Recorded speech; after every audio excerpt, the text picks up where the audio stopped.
रोज करा तारीफ तेरे। हाय गाइस, कैसे हैं आप लोग?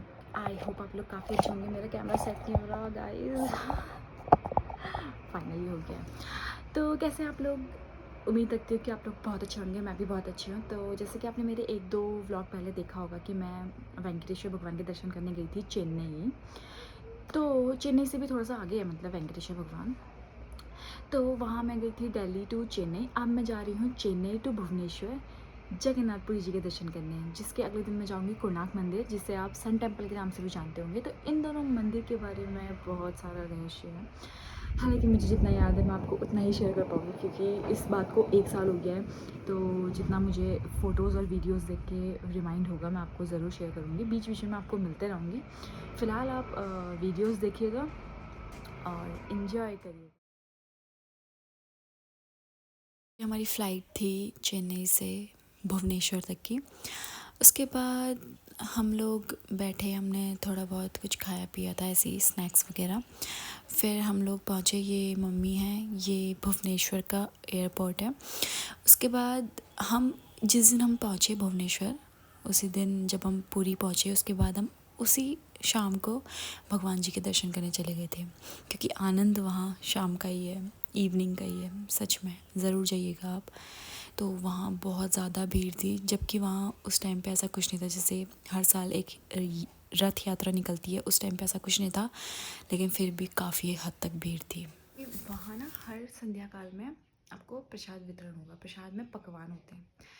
तो पहले वो भगवान जी को भोग लगता है, जगन्नाथ जी को। उसके बाद हम सब भक्तों को बंटता है। तो वो ना अभी भी जैसे पहले नहीं बनते थे चूल्हे में लकड़ी जला के, वैसे ही बनाया जाता है और हांडियों में बनाया जाता है।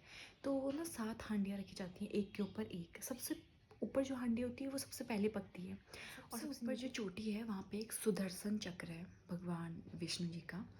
तो वो आप पुरी में कहीं से भी देख लीजिए, आपको हर जगह से एक जैसा ही दिखेगा, कि जैसे ये आपके सामने ही है ऐसा। हर जगह से आप कहीं से भी देख सकते हैं। जो जगन्नाथपुरी जी मंदिर है उसके जस्ट अपोजिट में समुद्र है, लेकिन जैसे ही आप जगन्नाथ जी में एंटर करेंगे आपको समुद्र की कोई लहर की कुछ आवाज़ नहीं आएगी, कुछ भी नहीं। ऐसा भी माना जाता है कि जगन्नाथपुरी जी का जो ऊपर झंडा है वो जिस दिशा में हवा चलेगी उसके विरुद्ध में उड़ता है, उसके जस्ट अपोजिट में उड़ता है। ये भी चमत्कार ही है। और जगन्नाथ जी के ऊपर कोई पक्षी पंछी कभी नहीं उड़ा है। जो पक्षियों का राजा गरुड़ है वो स्वयं वहाँ की देखभाल करता है, और वहाँ से कभी कोई जहाज नहीं उड़ा। आप खुद देखिए कितना सुंदर दृश्य है।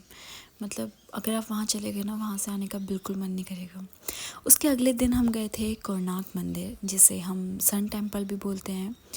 ये हम वहाँ पहुँच चुके थे। वहाँ उस टाइम पे आम हो रहे थे।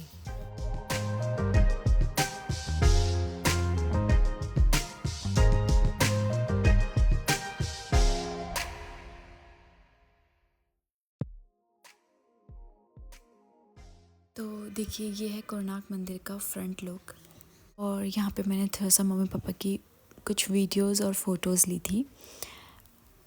उसके बाद हम लोग चले गए थे आगे को। हमने एक गाइड भी अपने साथ रखा था ताकि वो हमें सब चीज़ें बता सके। ये सारे पहले के राजा रानियाँ सब उनको दर्शाया गया है, कैसे वो किसी का इंतज़ार करती हैं अपने राजाओं का। हर चीज़ वहाँ दर्शाई गई है। वाइफ किसे इंतजार करता, दरजा का पास खड़ा होकर के, वेटिंग फॉर हस्बैंड। इनका वाइफ भानुमति।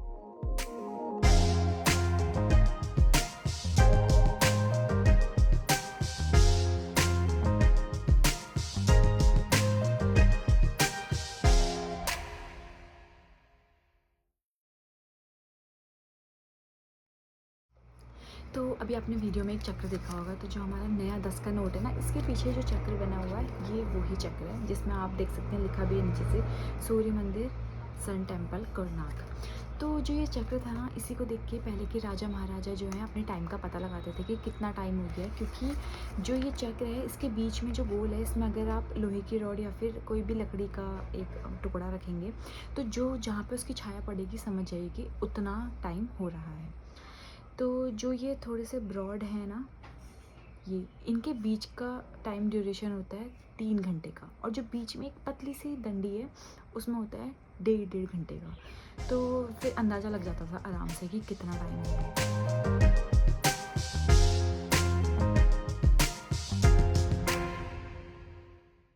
नाग मंदिर में फ़िलहाल कोई भी मूर्ति नहीं है। ऐसा बताया जाता है कि जो वहाँ पहले मूर्तियाँ थी ना, एक मूर्ति थी मतलब, तो उसके नीचे जितना मैग्नेट लगा था उसका 3 गुना ज़्यादा मैग्नेट उसके ऊपर लगा था।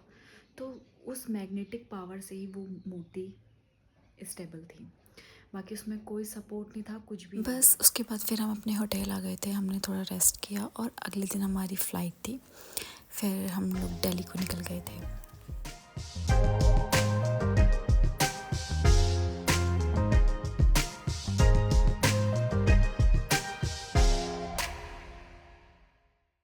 तो आज के ब्लॉग में बस इतना ही। उम्मीद करती हूँ कि आपको मेरी वीडियो से थोड़ा बहुत भी जानकारी मिली होगी। अगर जानकारी मिली है तो प्लीज़ ऐसा ही प्यार बनाए रखिए।